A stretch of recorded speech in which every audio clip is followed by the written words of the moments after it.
One of the phrases that I find very interesting from that complaint, and the reason I find it interesting is because I've heard it before. I'm very interested in this. I read a lot about sort of the right-wing disinformation stuff. Is this phrase, respect the audience?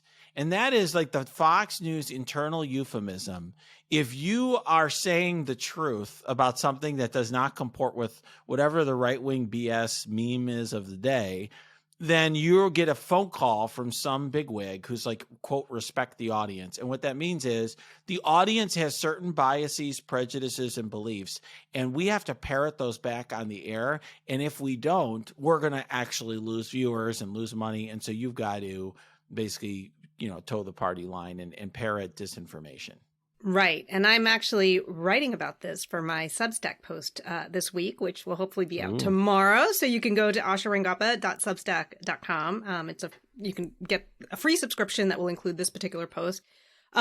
This is like the behind the episode. This is behind the episode. But basically, I offer, there's actually a model for understanding this. It's called the propaganda feedback loop. And the idea here is that unlike traditional media organizations, which strive to both, appease their audience, but also balance that with truthful news, because there are consequences for reporting inaccurately, right? Like they'll be exposed as dishonest and they might, people aren't going to watch them. When you get into this far right ecosystem, the goal is not accuracy. It's providing identity confirming narratives. In other words, they have to produce identity confirming narratives. Partly to keep their audience, but partly because they themselves have conditioned the audience so that to believe that any non-identity conforming narratives can't be trusted. Mm-hmm.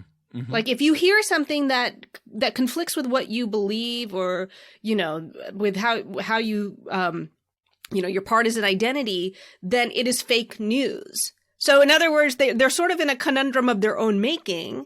And we see this because when I think initially they, are actually reporting, I think after the call for Arizona and, in these initial stages where they're not completely towing this, big lie, they start losing audience, and not losing audience to, CNN or NBC. They're losing, audience share to OAN and Newsmax, to even farther right sites, because what the audience is moving to is, where can I hear what I want to hear? Because anything that I hear that doesn't conform to what I already believe is news that can't be trusted. And of course that, Fox News eats itself basically if it tries to go down the road of any form of real journalism.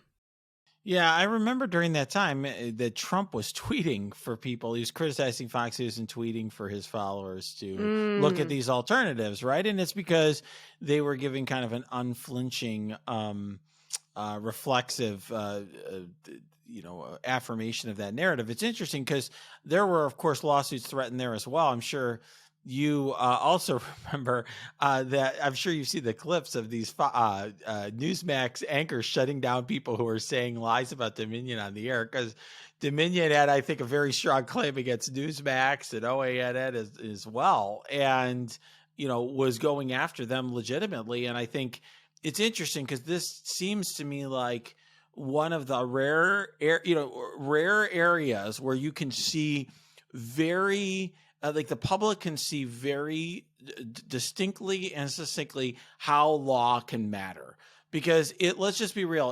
If Dominion did not have the right to bring defamation suits, like Fox, not only would Fox News, probably, be continuing to talk about Dominion on the air, but Newsmax, all these outlets. And I think Dominion has actually accomplished something for itself with these suits. Even if they ended today, I think they've made their point, and I think in the future there will be some care that's taken when you're talking about companies that have a significant amount of money that can potentially litigate against you.